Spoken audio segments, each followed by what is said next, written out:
Establish ko lang yung foundation, Miss Joey, no? And I never shared this before. My dad, ang tatay ko has been an OFW for more than 20 years. Actually, kami magkakapatid, we grew up without our dad being OFW. So it's always been a passion na kailan darating yung panahon na we don't have to leave the country and really stay. So, hindi ko na isa-isahin yung issues with PBBM ngayon kasi marami nang nagsabi.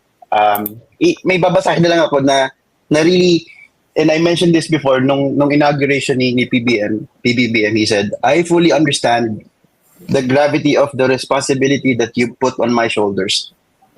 I do not take it lightly, but I am ready for the task. Putang ina, nasa na yung taong nagsabi noon.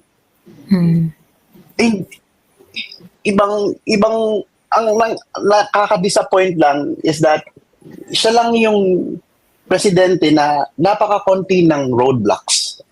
Siya ang gumawa ng sarili niyang roadblocks. Right. President Duterte had COVID. Right. For God's sake, doon sa mga nag-expect sa 2020 na nabaksak ang ekonomiya, na marami tayong... Sino bang presidente ang naka-experience ng COVID or ng pandemic for that matter in the history of the Philippines? And the world. Wala. And the world. Nabuhay pa. Kasi may Spanish flu. Pero itong presidenteng ito had the unity, had the majority,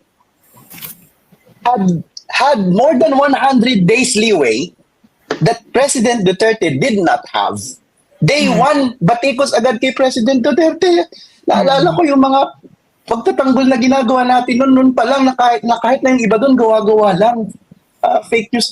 Pero ito, ako ang nagsasalita ko not dito sa mga kasama natin, but more on dun sa nakasupport pa rin sa government na to. Bulag ba kayo? Kami ba yung sinasabi nyo na nagbago? Hindi ba yung presidente? Ay babalikan nyo lang yung inaugural speech niya. Nandun lahat ng pinagsasabi ni Sir na hinihingi namin sa kanya ngayon. Lahat ng sinabi niya, nandun din yung sinabi niya, friends to all, enemy to none.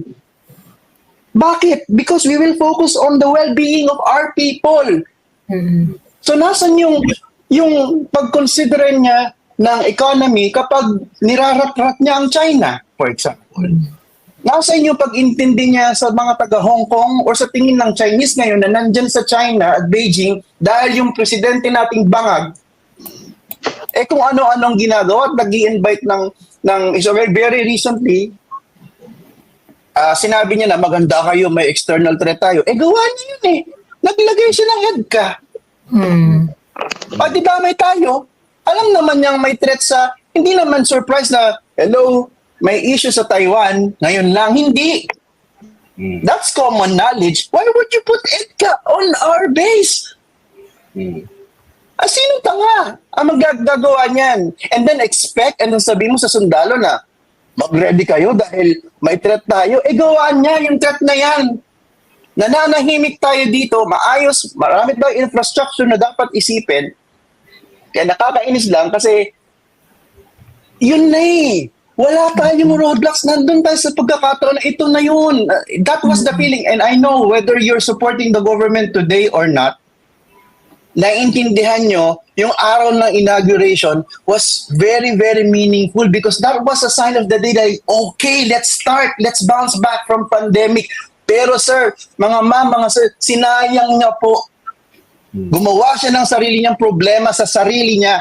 Maganda yung team na hawak niya. Nandun si Miss Trixie, ang galing mag-handle ni Miss Trixie, ni Attorney Trixie ng communication, tinanggal.